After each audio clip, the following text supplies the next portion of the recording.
So esteemed audience knows that I never torture my guests by making them sit through me summarizing my guests' biographies or books. How painful when you're both there and could do a better job of it than I can. So Sophie, I'm going to start with you because your name's first on the book. Okay.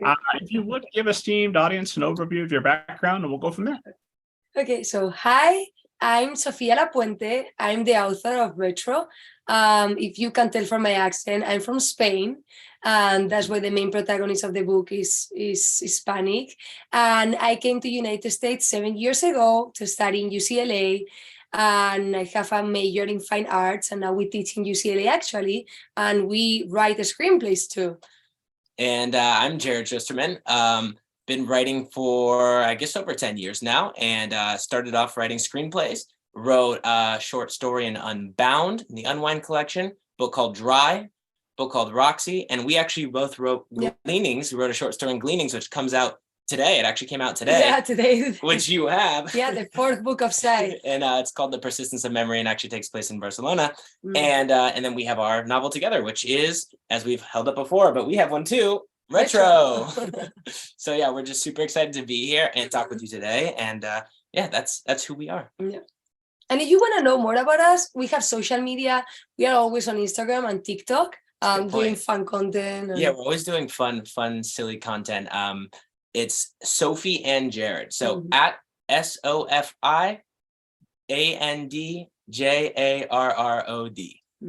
If you guys want to check us out on Instagram or TikTok, we're always up to something. Gotcha. I've got all kinds of questions about how do you find time to write books and do social media. Yeah, right. we have no idea. It's insane because it's like now it's like 3 jobs in one, right? I mean, just marketing the book, as you know, just marketing the book is a whole job. It's a whole 40-hour-a-week job. Yeah. No? Let's say it's 5 p.m. right now, and we didn't start to write yet. We've been the whole day just doing social media today, videos, talking with you, and now we're going to start to write when we finish the podcast. Yeah. So I'm reading the next book. Yeah, right. And for us, it's almost like just make the writing happen. You have to force that because everything else they're going to make you do. Everything else the publishers are going to make you do, or an email comes, or we have to be here for a talk. So you're going to make sure you're doing that. So we just have to really force the writing, and it's tough sometimes, but it feels really good and it's really rewarding when everything comes together, especially with Retro. Everything's going along so well, and we just can't wait for it to come out. Well, I know this is going to, every day is a little bit different, which is what makes writing such an exciting thing. But on a typical day, if there is anything even closely resembling that, what does that look like? What time do you guys get up? What do you do first? We are like I'm the day man. She's the night girl. If we wanted, we could have just a schedule that barely intersects. I mean, you can go to bed at 3 a.m. Yeah. 4 a.m. But no, it's like you wake up in the morning. Yeah. I don't know, you have a coffee. Yeah, and I need my thing. I need my coffee. I need my desk. I have everything kind of organized perfectly. And I sit there and I have the song that plays over and over again. I'm like, and I write and I get as much done as possible. And so I'm really order. And you're more chaos, right? I wake up around 11 a.m. if I can. And then I'm like, okay, what happened this morning? What did you write?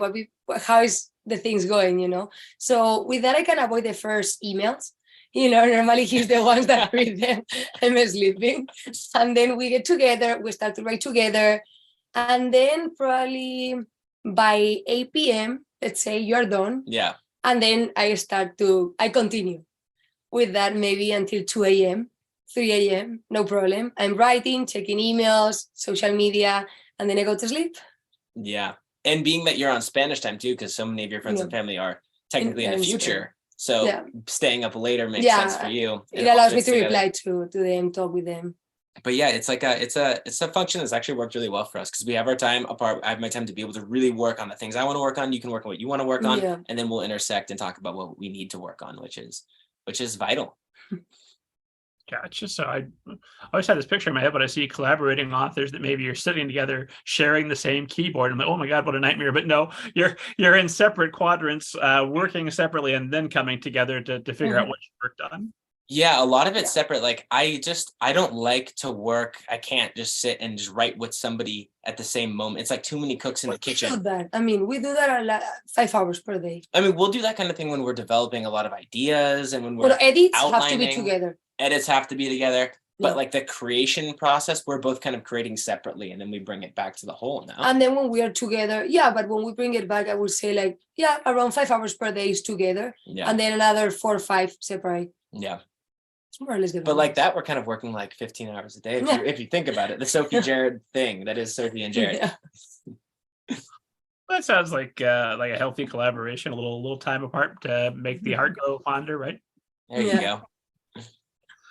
I think a lot of couples that have come through, oh God, please come through, or are still going through the pandemic, at least some variation of trying to figure out a new rhythm. Okay, we're going to share the same space for a long period of time, but you got to have your spot in the house. I got to have mine. We got to have a little bit of separate space.